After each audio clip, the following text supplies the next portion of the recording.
Thanks for tuning in to the Joe Strandell Show. I have with me Patrick Melroy. Hi, Joe. He is the founder of a podcast called Town, which is right here underneath the Balboa building. Very cool little studio setup that he has. He has a couple mics, boom stands, headphones, soundproofing material. It's a nice little setup. So Patrick has had some impressive guests on his show. He's had Julia Mayer, who founded the French Press. Love that coffee place. Whenever my friends come into town, I got to take them there. And it was really nice hearing her story. You've also had Helene Schneider, the mayor of Santa Barbara. Really great episode. You've had Mark Sylvester, who I've had on my podcast as well. Just a host of really interesting people in Santa Barbara who are doing different things, whether they're artists or musicians. So I wanted to get more of your heart and kind of see where you're coming from and the context of where this is coming from. So, Patrick, is there anything that maybe I missed or something in that intro that you think I'm lacking in? You don't know. I like to prod people right out of the gate, so I apologize if I was a little harsh. I really love opening music, and I love when things have good opening music. Oh, I see what you're saying. So off air, Patrick was talking about how I need to add music. I might have been talking smack. No, you are encouraging me in the right direction. And being from Nashville, the music town. I know, right? Half of your profile is about like your connection to the music world. It is about the music, man. You gotta put those in. You have this lyrical voice, and I can't. Every time I log in and listen to your show, I'm just kind of like, where's the like, get me ready for it? Well, did you listen to the early episodes? I did, but it seemed like you were using somebody else's music. I was. Yeah. I mean, I am not a full-on musician. Right. There's a backstory. I mean, my brother is, and we have, you could say, a sibling rivalry type thing, as do all siblings. And he took more of the serious musical career pathway, and I took more of the, I guess you could say, podcasting pathway. So I guess you could say focused on that art, all right, as opposed to performing music. Although I just did have Sloan Reale. Do you know her? No. She's a vocal coach here in Santa Barbara. Oh, I heard a bit of that. I was tracking through that. Yeah. Yeah, she hosts out of the Guitar Bar, and we did a exchange. I had her on my show in exchange for an hour of her teaching me some stuff. And if you stick around, I'm releasing that this Thursday. You'll get to hear me sing some John Mayer and other things. So, did you see how conveniently I switched this back to talking about you? Okay. I was very proud of that. No, this is about you, Patrick. If you say so. By the way, is it Patrick, or when I go to your Facebook, you have Middle Melroy? What's your name? My name is Patrick Melroy. I am from Ridgefield, Washington, home of the Fighting Spudders. A couple years ago, we back when Facebook was young, back when the social medias were young, there was Google and Facebook didn't play so nicely together. And so Google very often would just grab whatever your social media was, and they'd put that up first. So whatever got your social media would hit first. So when I had Patrick Melroy on Facebook and Patrick Melroy on MySpace, those were my first Google hits. And that was really confounding and frustrating because I had this, I had my own website, I had all of these other activities, but the social medias were popping first. So that's when, a lot of people in the art world and around would drop their social media component, or at least, go under a pseudonym to avoid that automatic Google search to say like, oh, Patrick has posted on his Facebook, and because that was disproportionate. And there was nobody named Patrick Melroy other than me. So there was no, at the time, I recently found a Patrick Melroy. He's 16. He lives in Illinois. He's nice. Fascinating. Cool. He's the only other Patrick Melroy. I didn't know he existed, but he's known I've existed his entire life. Because every time he Googled Patrick Melroy, I popped up. So you're Patrick Melroy. Why are you Middle Melroy in Facebook? I am a middle child. I am the second born to my mother. Okay. So Patrick, tell me about Town. Why did you start that? What was the feeling behind it? Well, I like cliches and stereotypes. So as everybody did I grew up listening to books on tape. And not by grew up, I mean 20 years ago, I started painting in a house, and I got tired of listening to my Blues Traveler cassette tapes, and so I went to the library and I got a book on tape, and I started listening to this audio conversation in my head that's been going on now for 20 plus years. And that led to NPR, of course, and then it circled back around to when podcasts came out. That became a natural thing to land in. And then last almost 1 year, we're coming up on a 1 year anniversary. I was complaining to my mom, who I love dearly, Kay Douglas, and she's been on the show. Yeah, she's been on a couple times, and she's a kook. I love her to death. She's a school librarian, a teaching librarian, at Chinook Elementary School in Vancouver, Washington. And I was lamenting to her that we were having these pancake lunches and breakfasts where we'd have 40, 50 people come over to the house and eat pancakes on a Sunday morning. And they would lead into barbecue afternoons and then, late night movie trips or taco runs. And we were having these incredible conversations. I was having, visiting artists from out of town. I was having intellectuals. I was having people that were writing books. I was having people that were doing fascinating, interesting things. And these conversations were just drifting into nowhere. And so like everybody else who thinks their friends are more interesting than they probably really are, I said, I need to record this. I need to find a good way to record this.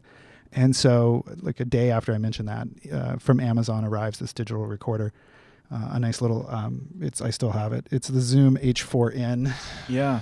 Which is heard about that. It's a great, simple little recorder. It's just dropped in price down to I think it's like $200 at Sammy's, which is, just a blowout price. They're bulletproof. They're sturdy. They're just like the microphones we're talking into right now. These are SM58s, which have been on stages for the last, 50 years. It's the most standard bulletproof concert mic. It's a very natural mic. It gives a really great volume. And so anyway, she sent me this little Zoom, and I put it on my deck and recorded a pancake breakfast, which I still have. And it sounds atrocious. It's atrocious. It's just, oh no, we could build a thing. It would be huge. Because we were out on a patio and it's just windy and shitty. And it's like beautiful sentiment. Like, oh, I love you too, man.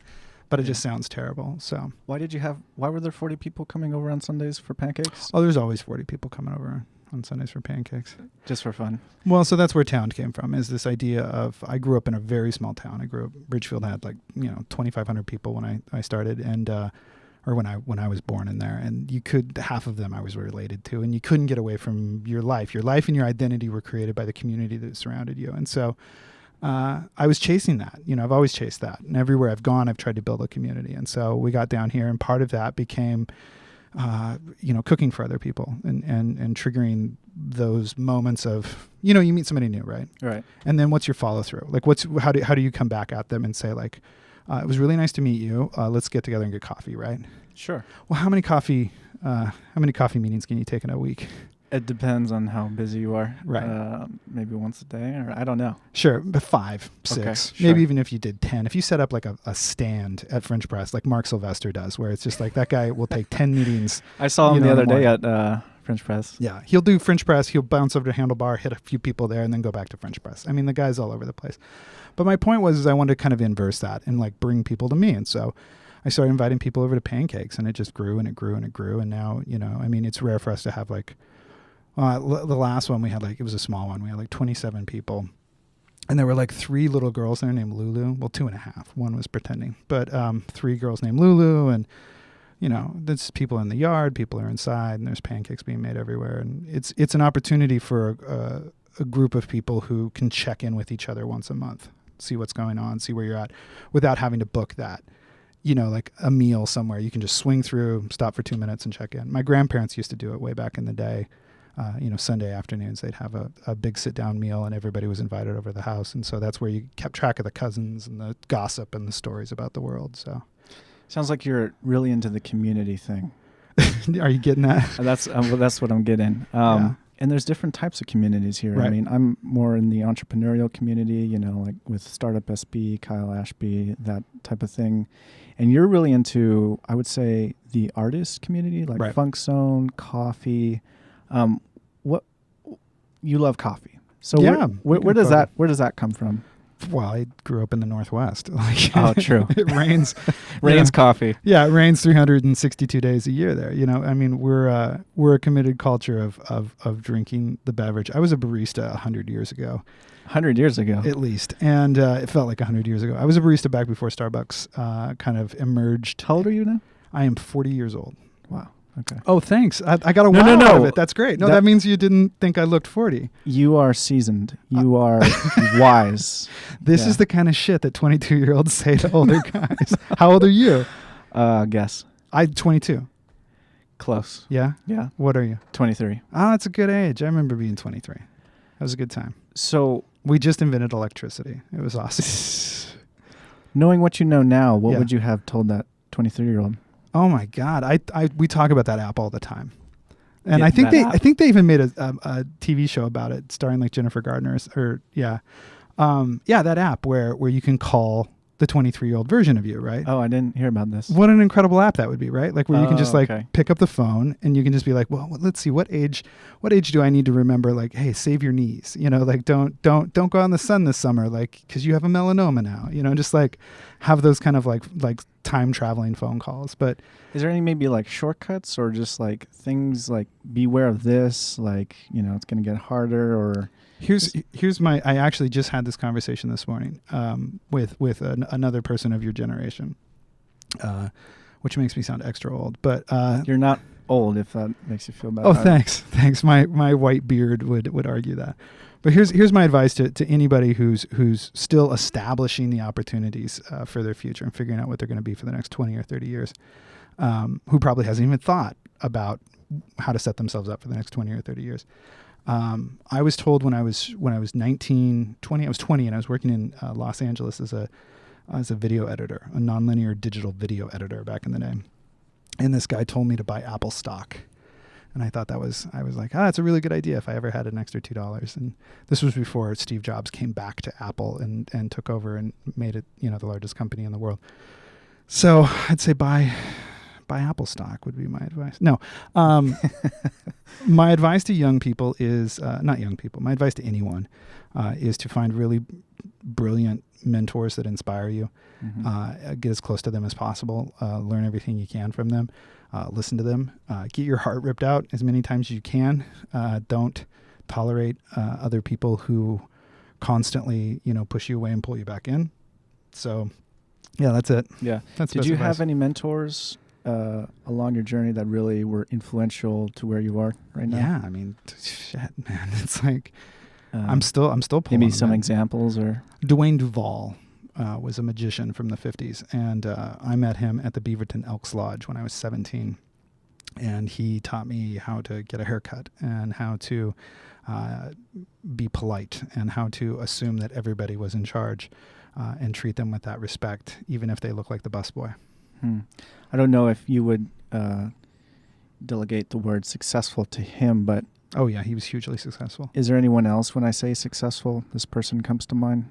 I mean, that's the great thing about good mentors, is that Arnold Kemp is my favorite one of recent. Arnold Kemp is an artist in he was in Portland. He's in New York now, or Richmond, Virginia. Between the two, he splits his time.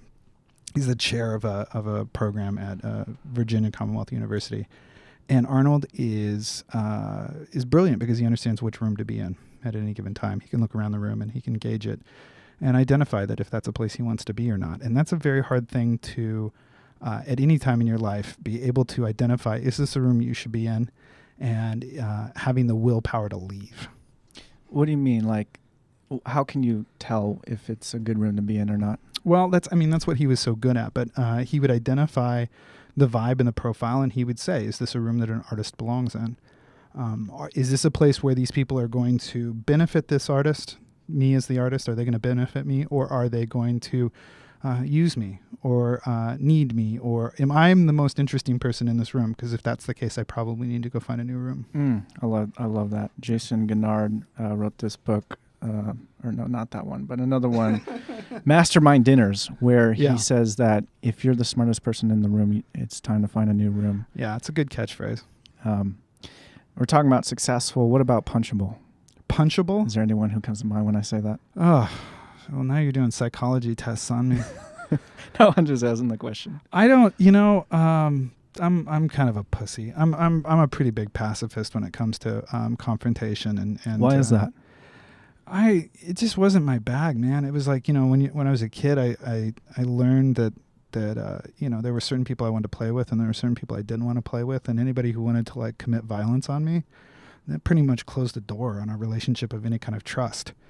I remember being a very young kid on a playground and having somebody antagonize me and thinking, well, this is not a direction I ever want to go. So yeah, I don't, I've got 50 people coming to pancakes. If anybody's, and not one of them is annoying to me. Not one of them is a confounding, frustrating person that I cringe when I think they're coming over. So, you shed those people, right? Don't you? Shouldn't you? I mean, that's the other bit of advice, right? Like shed the people that confound Don't belong you. on the bus. Yeah, I mean, I talk all the time. This is a thing I'm constantly harping on is I shouldn't have to convince you to go to the beach.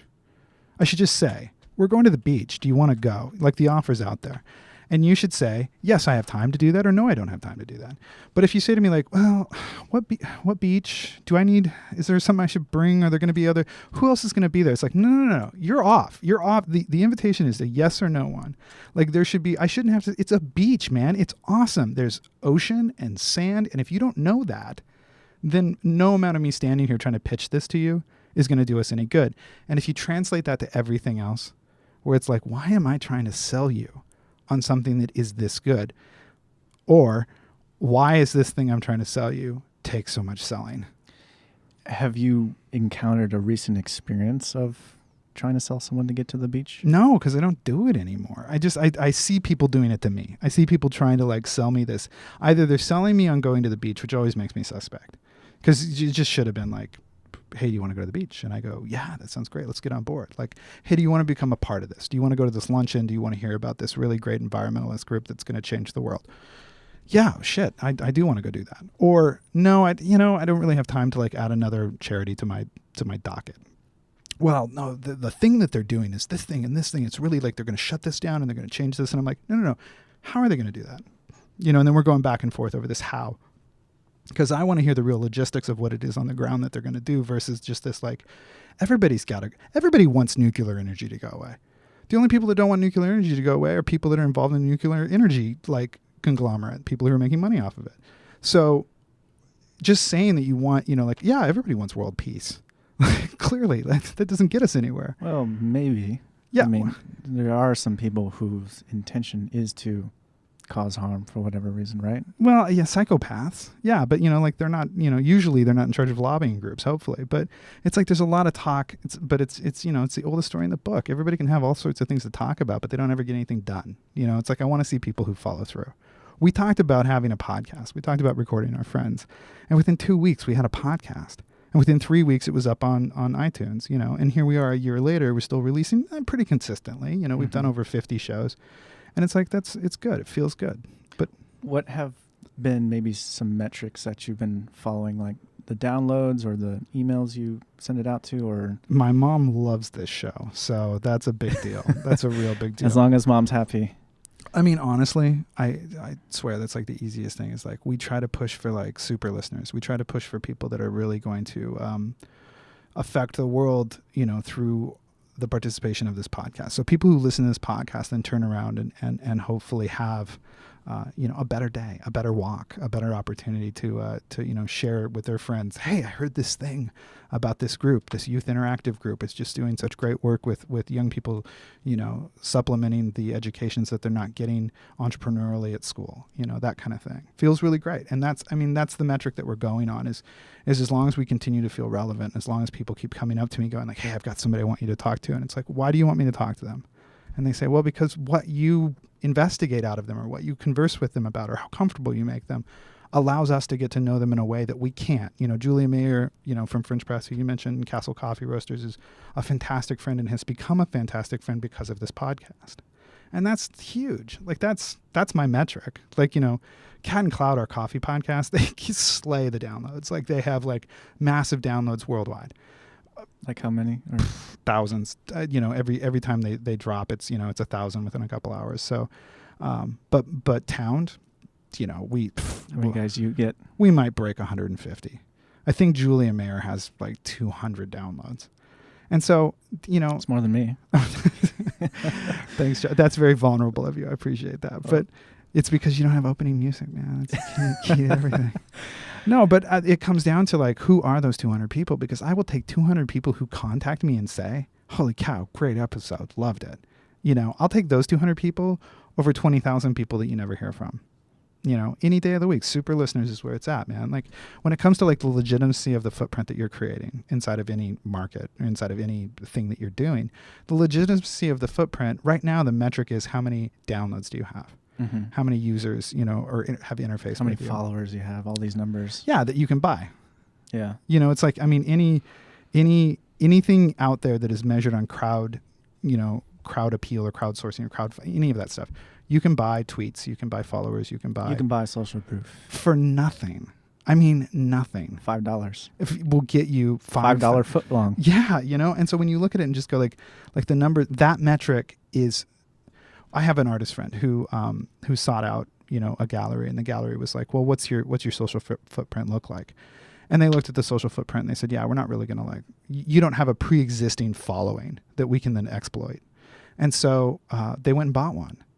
And they went back to the gallery and they're like, how's this look? And they were like, oh, that's great. And he's like, well, that's the piece.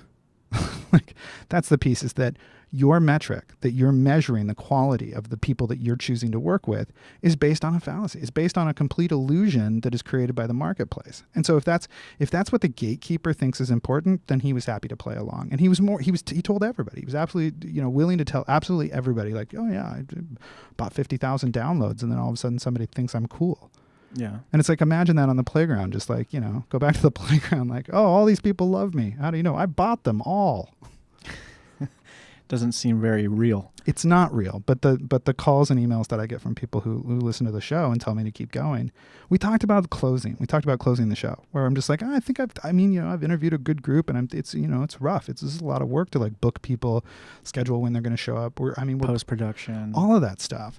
And we talked about closing, and it was just kind of like, you're going to have a fight. Like people are going to like be real upset if they don't have an opportunity to check in with you. Well, maybe it's a closing. Maybe it's a pause. I know a guy, Sean Malarkey, who lives here.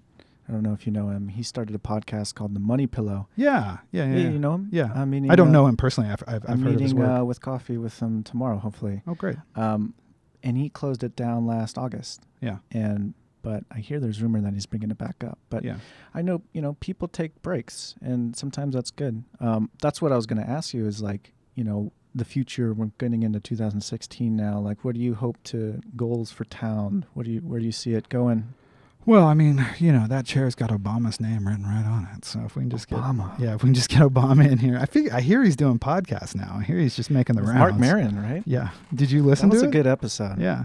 Yeah. I like that. So is that what you want to do? Get Obama and No. I want to keep giving an opportunity to talk to my friends, and we had Helene in here who's running for Congress, and I'm a huge fan of hers, and we hadn't really had a conversation before we brought her in here, and she is so fast.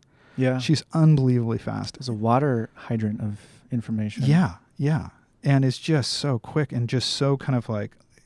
My brother credits my dad with this, and he says, Dad could always be thinking while he was talking, and he could also be listening and also processing, where he was going to go with something. It's very fast, like back and forth. And it's like all good radio announcers, you'll hear them doing it, where they're listening, like right now what you're doing. You're listening to what I'm saying, and you're getting ready for the next question, but you're making sure that at the end of when I get done talking, I don't curveball you off to a place you hadn't been thinking about. Which would leave you going, but you don't do that because you're listening. Yeah. And she was like that. She was that fast. Okay, so positive emotion from her or negative? Oh, yeah. No, great. Positive? Absolutely. Okay. No, yeah, I'm voting for her. Like everybody I know should vote for Helene Schneider. She's committed and passionate, and she's really the kind of person that I would like to see in Washington. I think she's distinctly different from a lot of other politicians I've bumped into. But having her in here, it was kind of those escalating moments where you don't realize your kind of place in the community until all of a sudden somebody's like, hey, I booked Helene for you. And you're like, well, oh, okay, I guess we'll have the congressional candidate for the 24th district. Yeah. That's cool. Yeah, why not? It's really cool. And then I had to do a ton of homework to get ready for it because I didn't want to sound like an idiot. Yeah, it sounded like you knew what you were talking about. You had a lot of, feedback, and I liked it. Yeah, thank you. I'm glad you listened. No, I do. I drive Uber part-time, and I've listened to your show. How do you like that? How's that going? It's Uber? good. Yeah. Yeah, it's been about a year now. Yeah. And I do Lyft too. Okay. So it makes it Luber. And whenever I'm not doing that, yeah, I'm working hard on the podcast, because the podcast is going to pay for my bills. Yeah, is that the plan, to monetize it? It is to monetize it, to grow it, to grow the email list. But back to, kind of where you're going. Yeah. I'm curious as to, actually, you mentioned a little bit about early life, but I was just curious, you were the middle child. What was that like for you in the early days, like family life? Well, you can pick up my latest memoir and cover all of that stuff. When will that be out? 2000. I am so white bread, standard American story. When I look back at my generation and the generational hits, we land in just, it's so stereotypical. I mean, honestly, stereotypical. Like my mother, who was brilliant, was the salutatorian of her high school, editor of the yearbook, and went to college on a scholarship for editor of the yearbook, like a couple miles away from like where Bill Gates was being encouraged to like code computers. So like my argument is like my mother was handed this American dream, and then like Bill Gates was handed this American opportunity, where he could go off and commit all of his time and energy and resources into becoming the wealthiest man in the world. My mother was told, if you're lucky, when you're a secretary, you might have a shot at like picking up a guy who, straight out of Mad Men, might, take care of you for the rest of your life. And she ended up doing that. She married my dad, and he seemed like a good bet, and he seemed like a rugged individual who could take care of the situation. And in the mid 80s when he left, turned out not to be the case. And all of a sudden she's left, with 3 kids and figuring out how to put that together in the middle of the 80s. So we didn't have fashion. We didn't have trend. We were in rural America, and we were, under the oppression of the Reagan administration that made us feel like at any moment the bombs were going to drop. So we were just thankful for the giant defense force that would protect us. It was just like on and on and on. Like our 80s was not glamorous. Our 80s was, a repeat of the 70s struggle to survive. We grew up on food stamps. We grew up, with $100 to buy all the groceries we needed for a month, for 4 people in the house. And we'd go to the store together and like make these like negotiating decisions on, are we going to get the good soup or the cheap soup? Are we going to get the good cheese or the cheap cheese? Like what other kind of sacrifices are we going to make? I had 1 pair of tennis shoes a year. It's like that's where I grew up. And, so when I got to be a grown-ass adult, it was about get a job, not get an education. I wasn't good at school. Nobody in school ever looked at me and said, oh, you know what, you're really an academic and you really have like a fine mind for understanding complex, abstract ideas. So we'd really like to pair you with a really good mentor and send you out in the world. I was left finding my mentors, on the streets, on the hard streets of Washington and the county fairs, where I found Dave Emery, who is a magician, and he was cutting his wife Helen in half on the community stage. Wow. And I was like, that's just the most interesting, weird thing I've ever seen. And so I started talking to him after the show, and he said, well, if you'd like to learn more about being a magician, you could come with me to the Society of American Magicians, Chapter 59 in Portland, Oregon, has a luncheon at the Beaverton Elks Lodge, so you could come with us to that. And so I did. And I met Dwayne, and I met all of these incredible, I met Dr. Jonathan Strange, who, was amazing. And I met all these crazy, kooky magicians that taught me all these amazing, like, weird life stories. But they didn't set me on a road for, like, success in the world necessarily, because their world was, they were living in this vaudeville life of past experiences that didn't really have a future. Like at that point in the early 90s, magic was not set for a renaissance. Did they teach you to be a magician? Is that what you liked? Well, at the time, I liked the opportunity to be around really interesting, exotic people who were just happy to have me around. That felt good. So, are you still a magician? No, I haven't. No, I went underground years ago. I haven't been a practicing prestidigitator for quite a while. So what prompted the move to California? You went to UCSB or? Well, I went to California when I was 19, and I got a job with a family member who did video, Michael McDonald Productions.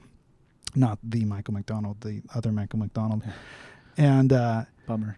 yeah, not so much. I like my Michael McDonald was pretty great. He's a neat guy. Okay. Very, very great. Okay. He was tall, skinny. He was really he had great ideas, and he innovated a lot of post production work in the Valley back in the 90s.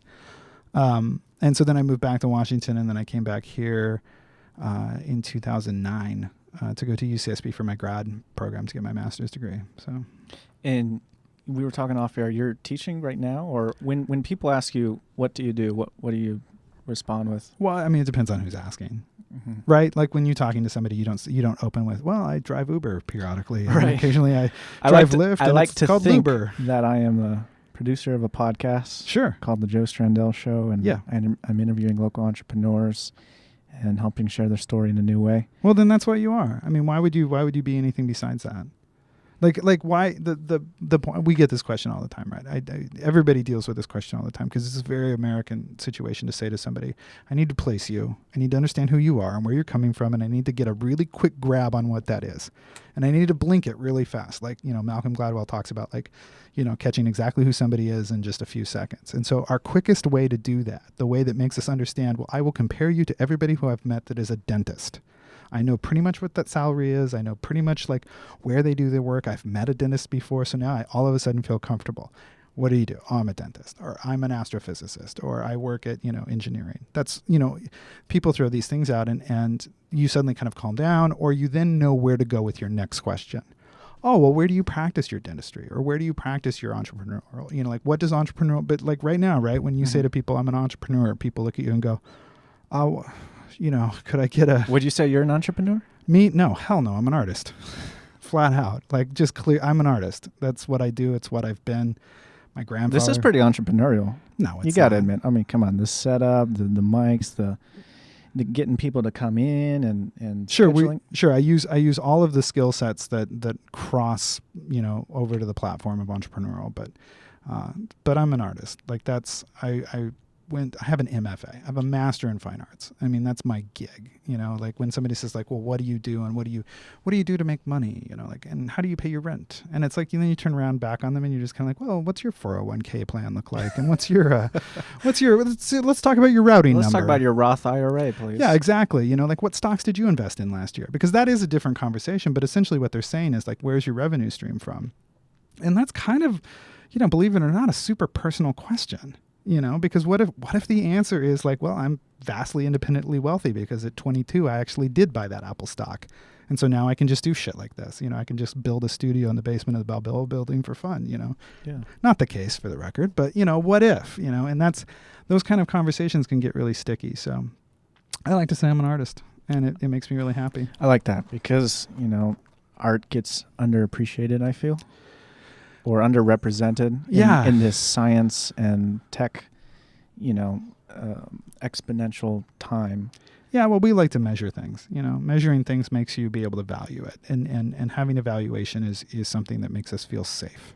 And so for years and years and years, we've been able to put a metric and evaluation on, engineering degrees and computer science degrees, and degrees that have real statistical outcomes. And so elementary schools and high schools and all of that have been, dismantling their culture, removing the cultural programming.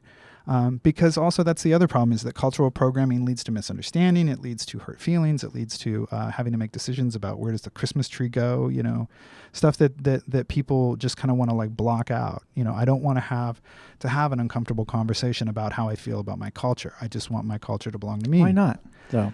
Because people... Here's the thing. Magic yeah. can happen outside of the comfort zones. Oh, it does. Yeah, I absolutely agree. But I think that our society has worked really hard to dismantle opportunities for that kind of magic. So I want to talk about stuff that you like to watch or listen to or read. What's your favorite book? My favorite book is Pale Gray for Guilt. It was written by John D. MacDonald. That's the first book I ever listened to on tape. And then I read it, and then I listened to it again, and then I read it again. Why do you like it? It's John D. MacDonald was this this environmentalist who lived in Florida, And he started writing when he was 36, and he'd been around the world, and he'd been in World War II, and he wrote these really beautiful noir books, these kind of crime books, but he had such, beautiful writing style and such an elegance with what he talked about, and his themes and his motivations were so impacting on me, because the way in which he felt integrity existed, and the way in which he wrote about integrity existing, and the way in which the hero of a story was built, and what it took to be a hero, and what it took to be somebody who you could root for, is laid out in those books. And so me looking for a model, me looking for a mentor, looking for somebody to, build my identity off of, he was writing about a character that I felt I could connect with in that way, that I could get behind the integrity choices that character was making. Travis McGee is the fictional character, soon to be played by Leonardo DiCaprio, and I'm a little fearful that might be over my dead body. Why do you not like him? Or? No, I mean DiCaprio's fine, but it's just he's. Oh, it won't do the book justice. He doesn't propel the level of integrity that I want. He did, it just. Anytime somebody takes one of your childhood like heroes and tries to say, well, this is what he looks like in real life, you just want to be like, that's not what he looks like in real life. By the way, I saw this really funny article. I guess there's a DiCaprio doppelganger. And really? And he's Swedish. Yeah. And they did side-by-side photos, and yeah. It looks exactly like the same thing. It's Is crazy. it DiCaprio with the dad bod? No, it's like some 19-year-old who lives in Sweden. And yeah. It looks like DiCaprio from his early times. So do you think you're a doppelganger for somebody famous? Do you think you've got a famous person out there? Well, people back in the day used to say I look like Joe Jonas, and they would they would want to get photos with me randomly. Oh, that's cute. But I haven't heard that recently. I used to have a Jonas Brothers poster above my desk when I worked at an art college. Did you like them, or? I thought they were fine. I thought that they were indicative of the time when they came out. I think that they were what I was pushing a point to people. They would be like, "Is that the Jonas Brothers above your desk?" And I was like, "Yeah, that's what 14-year-old women right now, 14-year-old girls, are building their attraction level to." So in 10 years, by the way, good for you, good to know. All of the women of your generation right now are identifying Jonas, like the Jonas Brothers are their ideal, just what I was saying about the book, like that's their ideal man is a Jonas brother. So congratulations, you landed it. You nailed it. Thanks. Thank you to the genetic lottery, I guess you could say. Yeah, perfect. Now, we were talking about dating a little bit. Sure, yeah. I can give you some dating advice. Do you need some pointers? Please. Yeah. Don't ever go to a movie on the first date. No, what were you going to ask? You were going to ask a question. Oh, no. I just, what's that look like? Like relationships for you? Your perspective on that? Yeah, sure. They're fun. They're good. It's nice to have somebody around you that supports you. I write a lot about it, and I put a lot of bits and pieces out in the world, but essentially, what have you discovered? Well, that you really want somebody who you need to be lovable.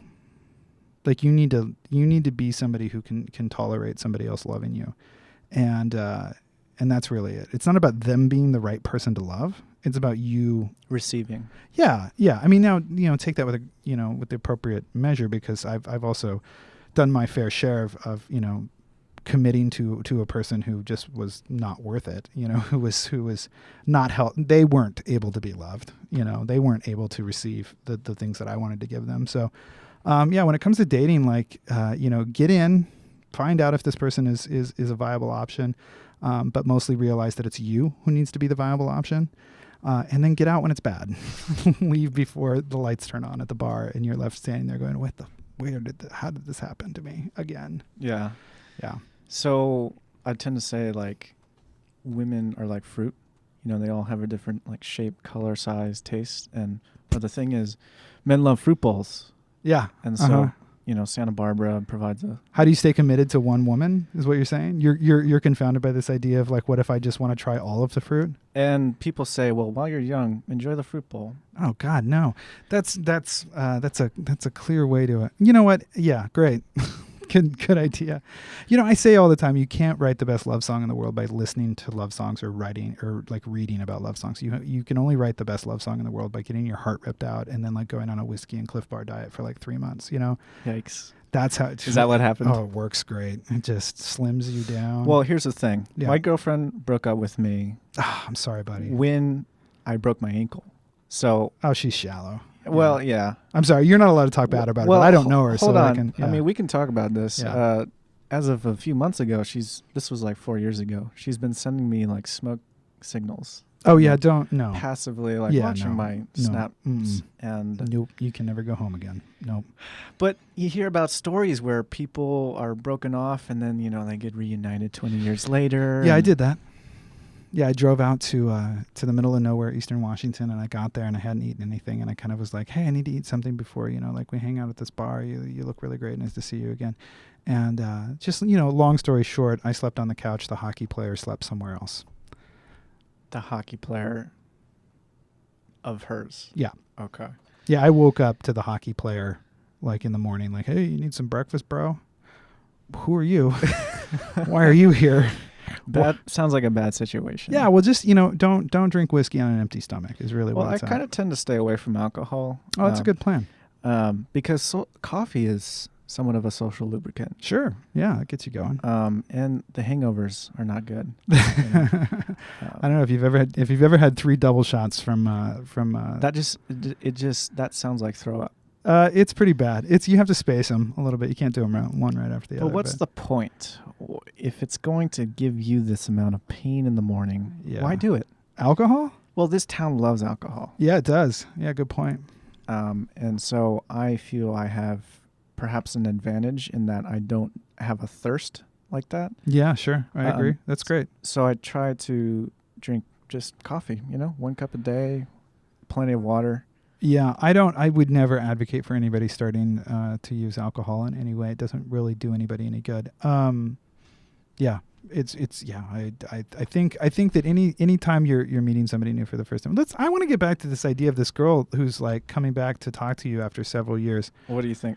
Man, I think that you've both evolved and changed, and I think that you should focus on who you are right now. And I think that if you're trying to get back to that place, you're probably going to be chasing something down a rabbit hole. And I don't know you, Joe, very well, but I believe that you're on a good path, and that chasing memories is probably, there are thousands of interesting people here with interesting things to say. You should go date one of them.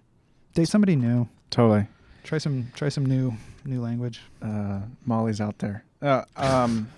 So you're talking about your book. What about favorite movie? Oh, favorite movie. Or documentary? No, what? What, you don't like documentaries? I love documentaries. I just don't know who would ever identify that as their favorite movie. And there's not a lot of escapism in a documentary, right? Movie. Let's go to movie. My favorite movie, when I was younger, I would have said The Princess Bride. That would have been the one that I would, because I just love the idea of a happy ending. I think that if I were talking about books and like building out integrity, I would say Bull Durham is the one that, like, when you're talking about romance, like there's your advice on romance. Go watch the movie Bull Durham. I bet you've never seen it. I have not. God, that's a movie, man. Watch that film. It's got Kevin Costner, Tim Robbins, Susan Sarandon is the female lead in it. She's just fantastic. She's got all of the quirky wonderfulness there ever was.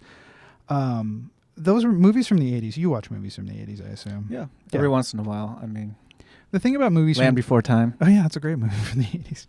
I'm talking about like rom-coms from the 80s, all the John Hughes films. Like they built out archetypes that you could look at and go, you could compare that to these people that you're bumping into. And you could be like, is this the kind of person I want to hang out with, or is this the kind of person I want to hang out with? Now, they were total just like fantasy archetypes, right? Like the strong, quirky, empowered woman, like Breakfast Club, right? Has like almost all of the archetypes in it.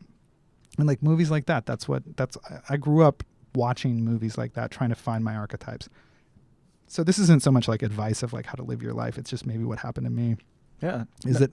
I saw a great thing by Jason Silva. He was explaining why we watch movies. And it's because, we see ourselves in the characters and stuff like that. I think with virtual reality, we are literally going to see our faces in I'm the main so character. grossed out by it. Are you Grossed? grossed out No, by no, no, virtual no. reality? Embrace it. This is No. like the internet's coming. Too late. Too late.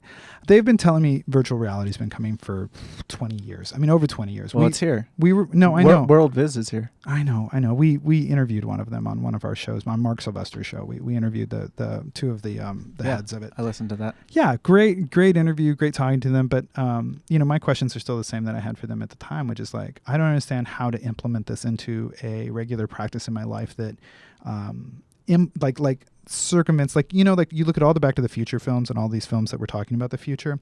Necromancer, written by William Gibson back in the '84, that coined the phrase cyberspace, like literally identified what we were going to have in the future of this thing that we would all jack into and like experience and roam around in and find connections in, and then like there'd be cowboys and people out there like trying to harm you, but also people trying to like save you and rescue you. But it's like, I look at this and I say, like, the one thing they missed, and they say this, the one thing they missed was cell phones. Didn't even occur to anybody that they'd have cell phones. Like, just didn't, that wasn't. Are you talking about the World Viz guys? I'm talking about, like, future projections. And so, like, when we look forward and we say, okay, well, what are we going to do with, like, virtual reality? Like, how is it going to land in our laps and land in a place that makes any sense to us? We don't have any prediction over how that's going to be a feasible, functional thing that lands in our lap. None of us thought when we were younger that an iPhone would be of any importance to us. Right. And so it's like, so here we are. So I can't make any great predictions about virtual reality, but I just don't see how it's going to land in my life. I said, hey, not yet. Not yet. I mean, one of my questions was like, hey, can I get out of a family function with it? Can I not have to go to the family reunion by dropping no into pancakes these classes? for me? Yeah, I mean, exactly. Like, can I opt out of awkward? Can I go get a tax audit with because they're talking about like, well, you can rise above and fly above a wind turbine and figure out how to fix a wind turbine without having. They didn't talk like that at all, but I'm imagining in my mind that's how we'd fix a wind turbine without having to actually go on a wind turbine. And I'm like, forget that. I want to go through a tax audit with the IRS without actually having to be there. I want to be in a very awkward, bad situation that I can like opt out of with these virtual reality glasses. But on top of that, you put everything more on top of that. Every hike I've ever... Maybe the artificial intelligence could figure that out for you. Do you think the singularity's coming? Are you one of these people that buys into that? The moment when we can't tell the difference between the computer? I do think that the fantasies of today will become the realities of tomorrow. No. Absolutely. No, that's the same thing. Time travel. Yeah. Do you think that... Mars. Yeah. Well, Mars, that's not. Come on, they've wanted Mars from the moment they identified it. But now it's serious. Yeah. Elon Musk is serious. Yeah. You're a big fan of Elon Musk? I am. Yeah. Big fan. I don't know if you know Ty Lopez. I got a photo with him, and then Ty got a photo with Elon. So do you plug that into your VR glasses and then you can just like look at yourself with them all the time? Is that like something you can do? I don't know what that has to do with Elon Musk.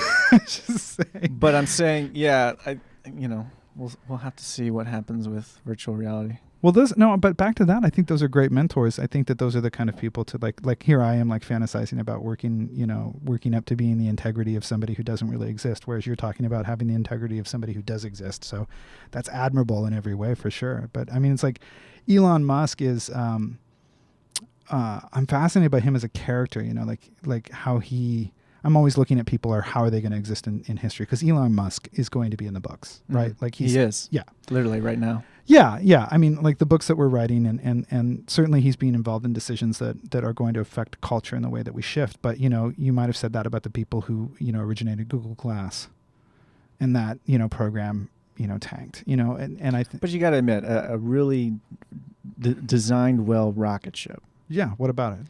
It's a lot better than Google Glass, maybe. I mean, the fact that it can, land down. Well, I mean, you're comparing rocket ships and shitty eyeglasses. I mean, like it's a rocket ship, man. Like it's like it takes us into space. We've all wanted to go into space. But I mean, it's the idea of like saving the world with, the SpaceX and then Tesla, the electric cars, Solar City. Yeah. These are pretty noble accomplishments. So here's my question back to you. Do you see your generation falling into that? Do you see not falling into like it's a bad thing, but like getting behind that, like supporting those decisions? Are they going to forfeit certain avenues or directions in lieu of like saving the planet? I don't totally get what you mean.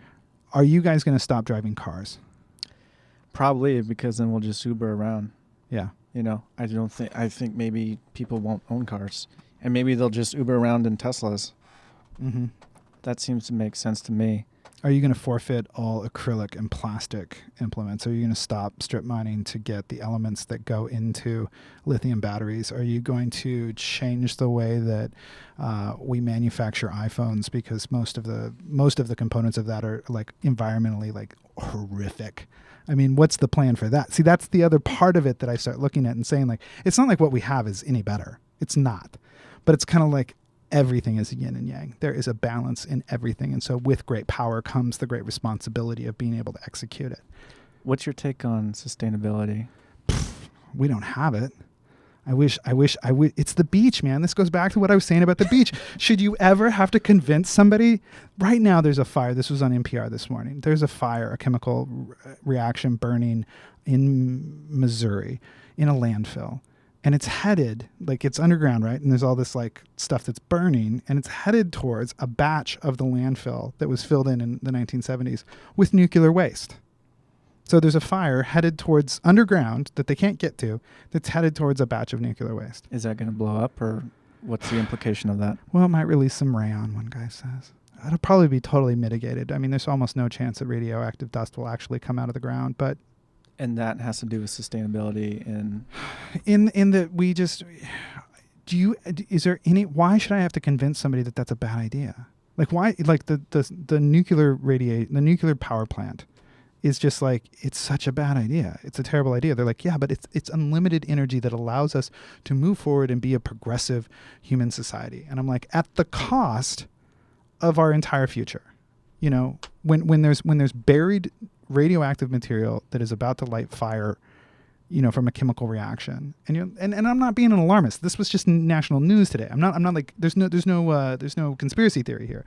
This is just like when somebody says to me sustainability, it's like, we are so far removed from the idea of sustainability, we are closer to extinction. When on any given day... So it's not possible. It's totally possible. But how? Artist. Everyone must become an artist. Yeah, well, but you know, this is an interesting thing, because right now everybody has a fucking opinion. Like, everybody's entitled to their own opinion. Like, oh, everybody has, you know, what's your solution for this? What's my solution? What's Joss's solution? It's like, that's a real big problem, because I'm not. You know what? Like, I love scientists. I love engineers and scientists. I love people that are so passionately committed to the thing that they're trying to achieve. And I want to back them and support them 100%. I like them so much more, and I want to fund them. And it's like, but I then want to listen to them when they tell me what to do. My brother is a brilliant man. He does really interesting things, and he's really good at telling you if you should buy a car, a specific car. He'll tell you, oh, that car's, you know, going to fall apart on you. And so people call him all the time, and they say, like, hey, I'm, you know, looking at this 1993, you know, Toyota 4Runner. What do you think? And he's just like, well, okay, these are the 5 things about that you need to know. Like this is, you're going to need to replace this. This is going to come in this. The axle's going to do this thing, and this thing's the carburetor, blah, blah. And they go, oh, okay, thanks. And he's like, I would recommend you buy this. It's much better. And then they go, oh, okay, thanks. And then they go and buy the first thing. And he's just like, why'd you ask? Well, like if you want my opinion, take it, because I know what I'm talking about. But there's this confusion right now that everybody thinks they know what they're talking about. My opinion on sustainability is bullshit. It's based on like thousands of hours of me like listening to people talk about underground, you know, nuclear waste fires. Like, I'm very alarmist. You can freak me out on just the mad cow disease freaked me out for like 3 years. I'm probably still freaked out by it. But it's like, I'm terrible at it. What's the solution to sustainability? Hire the smartest fucking guy you can find and like listen to them. Mm-hmm. Or woman. You know, the future is female. That's what I would love. I would love for a woman to come forward and say, the future is female. Yeah, you haven't seen this? No, tell me about this. It's just a t-shirt. It's just the future is female. Okay, what do you mean about it? Well, Are you feminist? Yeah, absolutely. Why? Because we fucked it all up. Look at us. You look back through history for the last, I don't know, 400, 500 years, all of the idiots in charge look like me. And that's really confounding and frustrating. Like, it's a bunch of people like me walking around with their egos, like slinging ego left and right, making choices for people who are a little less like quick on the button. And it's led to horrible, horrible, terrible things. So yeah, I think let my mom be in charge. She's really good at this stuff. Let my nieces are brilliant. And I love watching them make decisions. I love watching them imagine what's possible in the world. And I don't ever look at them and think, oh, you know what? Probably their imagination is worth 75 cents to the dollar of my nephew's imagination. It's like, that's insane. She's really good at stuff. I should let her be in charge. The future's female. Who will you be voting for? Or will you be? In the election?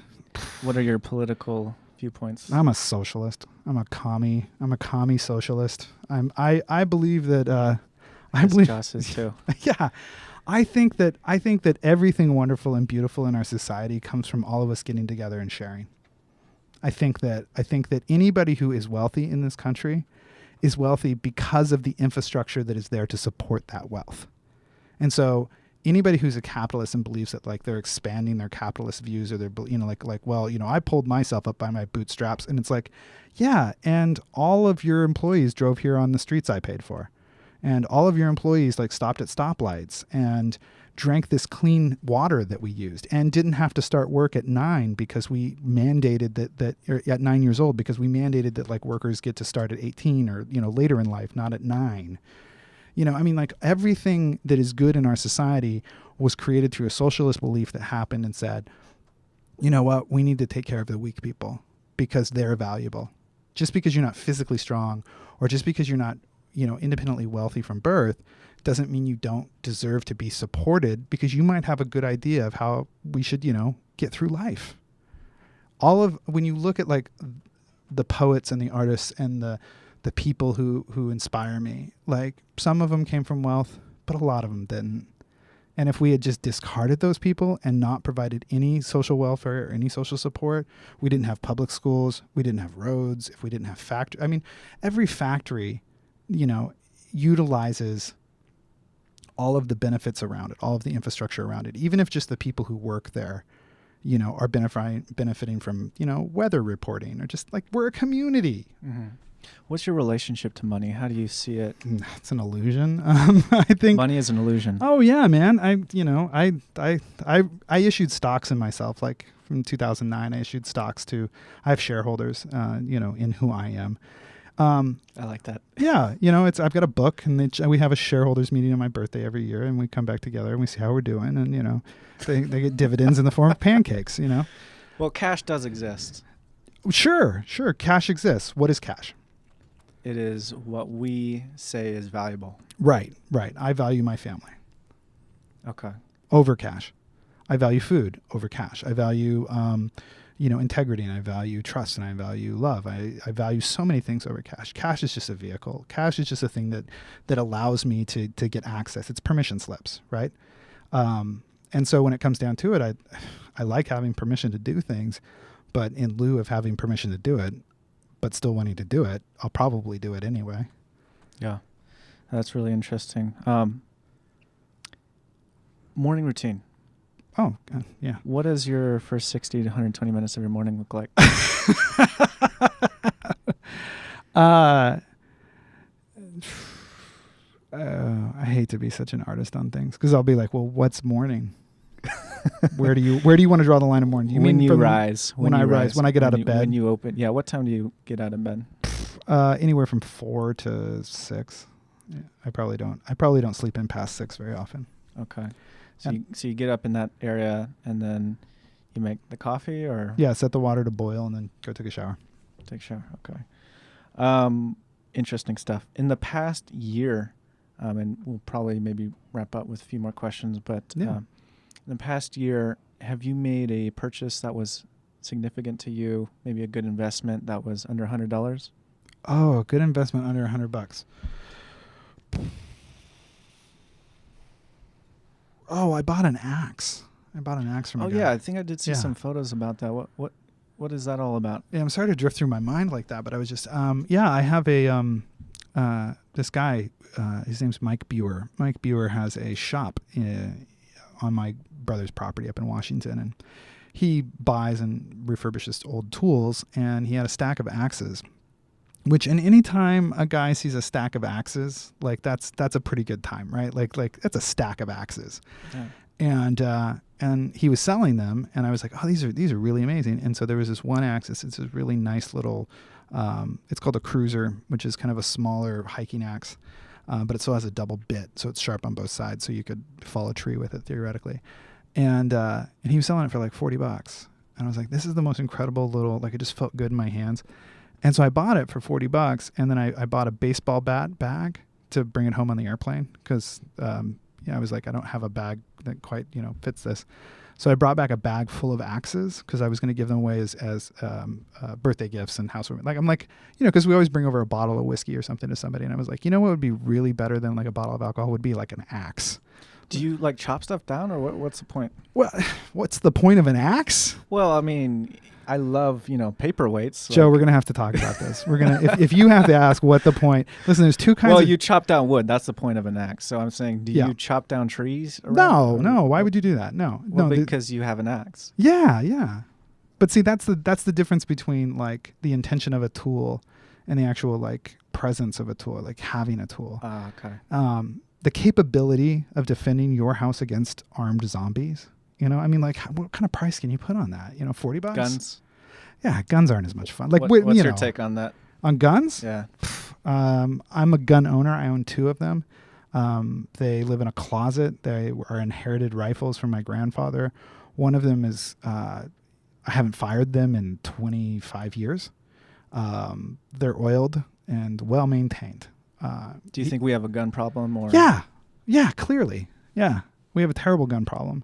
I think that if we followed suit with Australia and eliminated guns, I think that police officers should not be. I don't think all police officers should be automatically armed.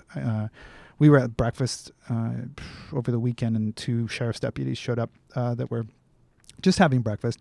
Each of them had a 40 rounds of ammunition on their person. They had 3 clips plus the clip that was in their gun. So they had 40 rounds of ammunition. And I just thought, when is a sheriff's deputy giving a ticket in need of 40 rounds of ammunition? Especially in Santa Barbara. This was in San Jose. Oh, okay. And I just felt like, man, I understand. I understand that their life is at peril. I understand that they are doing a job that I clearly do not want to do myself. I understand that they are a valuable component of protecting kind of the sane calmness in this world, because there are total psychopaths out there that will do insane, maddening things. But when it comes to just like the guy who's giving out like the traffic monitor, the traffic cop has 40 rounds of ammunition, 3 different lethal weapons on him. It's just like this thing of like, that's not the guy I want giving out tickets. What can we make of this cop coverage that's been We need happening? to educate. We need to, every police officer needs to have a 4-year degree, and that 4-year degree needs to be in criminal justice and the understanding of how to de-escalate any situation that seems violent. They need to be trained with sensitivity training for race differences, and the understanding that when you meet a black person, they're not your enemy. They're not automatically an other. They are just like you. They are family. They are people. They are humans, and they deserve the respect, and they deserve to be, given the benefit of the doubt right up until the point where they, change that or give you evidence to change that. And I think that the police are not in charge of executing the law. They are in charge. What's that quote? It's like police have the authority to exercise the law, but not necessarily the duty. Yeah. A lot of my interactions with the police have felt. Tell me about that here in Santa Barbara. Oh, they feel like amateurs. They feel like people who are not well trained in what they're doing, and very often it's because they're not. Very often we're moonlighting. We're bringing in deputies, and we're bringing in people from other places, especially in Isla Vista.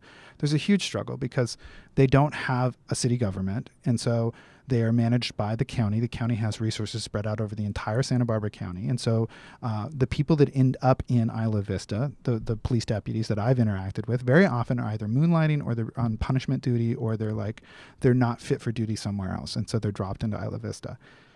They don't want to be there. The students don't want them there. And the interactions are always, and you can find all sorts of analogous moments where it's really great that there was a cop there to stop a bad thing from happening. And that's really good. And I really appreciate that.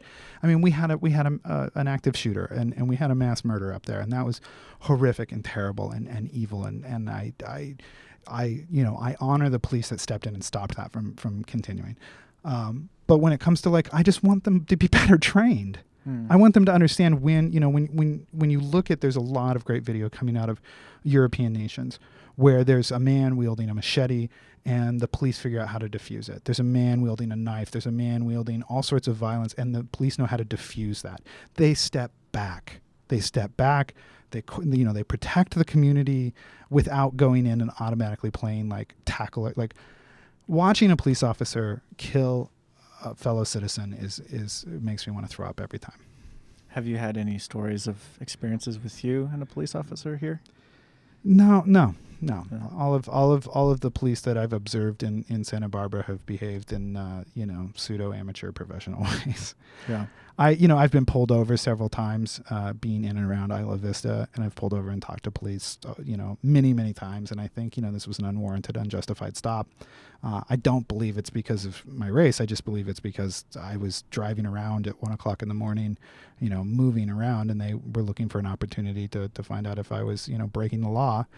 And that's the thing, is like you can't really just pull somebody over for no reason, but they did it a lot. So, is this a bored cop syndrome?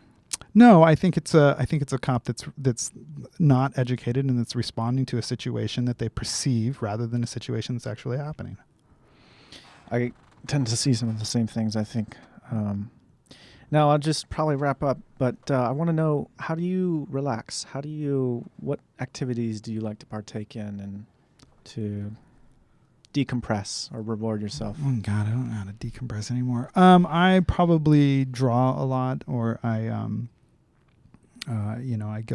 go have a long conversation or a long walk with somebody. There's nothing I like more than taking a long walk with somebody who inspires me intellectually.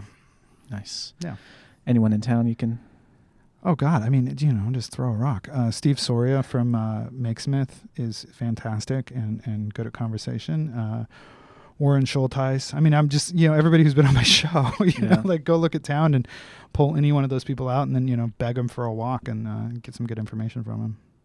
I think you've shared a lot of good information. Oh, thanks, Joe. I really appreciate it, Patrick. And I know that this will last for the next few years. And it's great. I think that what you're doing is really cool. Oh, great. Lots of cool stories, and I'm excited to see where you're going to be heading with Town. Yeah.